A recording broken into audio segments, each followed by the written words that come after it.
Hi everyone. Today I will introduce two kinds of friction, which are belong to mechanical forces. In addition, I will explain an experiment with water too.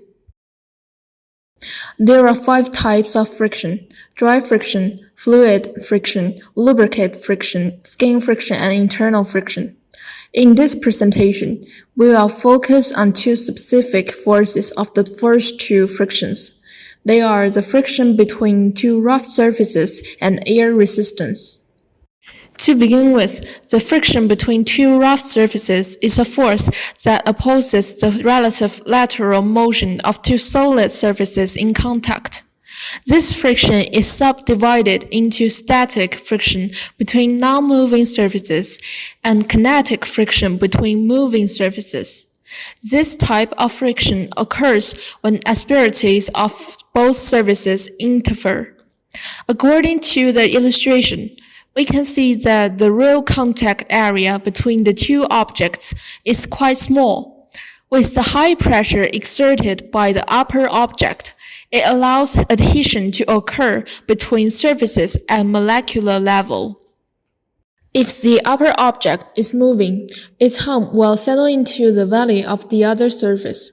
Then the objects are plastically deformed before the motion. Abrasion must occur during this process. The two surfaces are a little bit smoother than before. Frictional forces are intermolecular forces. The intermolecular forces are strongest where these projections and dents interlocked, resulting in those contact.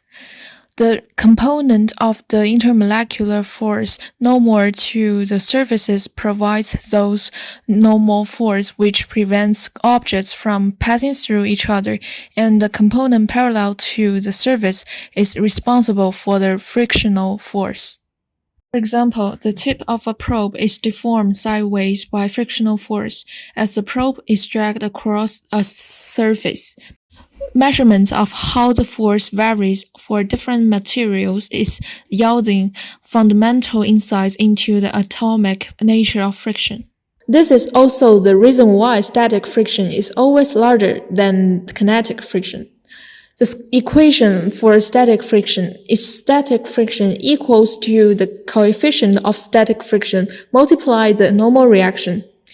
And the equation for kinetic friction is kinetic friction equals to the coefficient of kinetic friction multiplied the normal reaction. The static friction force must be overcome by an applied force before an object can move. The maximum possible friction force between two surfaces before sliding begins is the product of the coefficient of static friction and the normal reaction. When there is no sliding occurring, the friction force can have any value from 0 up to the maximum possible friction. Any force smaller than it attempting to slide one surface over the other is opposed by a frictional force of equal magnitude and opposite direction. Any force larger than it overcomes the force of static friction and causes sliding to occur. The instant sliding occurs, static friction is no longer applicable. The friction between the two surfaces is then called kinetic friction. However, an apparent static friction can be observed even in the cases when the true static friction is 0. Secondly, let's talk about air resistance. It is a friction which occurs between air and another object. Objects can experience air resistance when they pass through the air, and air resistance is a fixed force of nature which moves on any object on Earth. For example, here are two objects, a paper plane and one unfolded paper.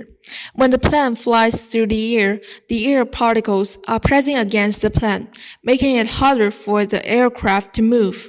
Compared with the unfolded paper, we can see that the greater the surface area, the greater the number of air particles hit the object, and the greater the overall resistance.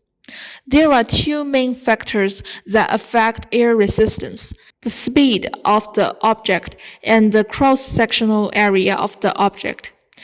The faster an object is going, the more air resistance there will be. It's the same for a large cross-sectional area. An increased area leads to an increased amount of air resistance because they all hit more air particles in a certain period.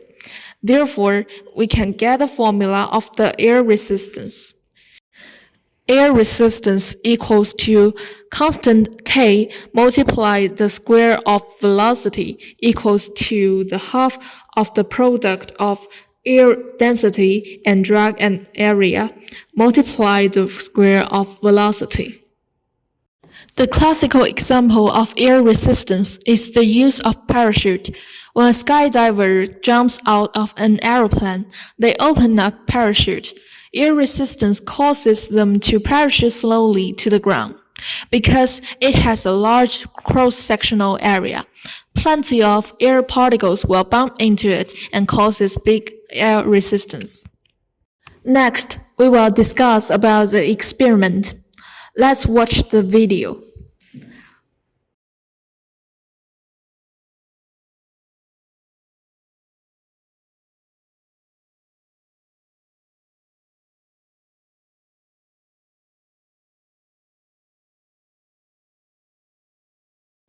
We need a frying pan and some cold water. First, put the pan on a stove, heat it until it is really hot. Then pour a little water onto it and see the droplets dance. This phenomenon is called Leidenfrost effect. It's because the surface of the water which contacts to the hot surface will evaporate due to the extreme high temperature, producing an insulating vapor layer that keeps the liquid from boiling rapidly.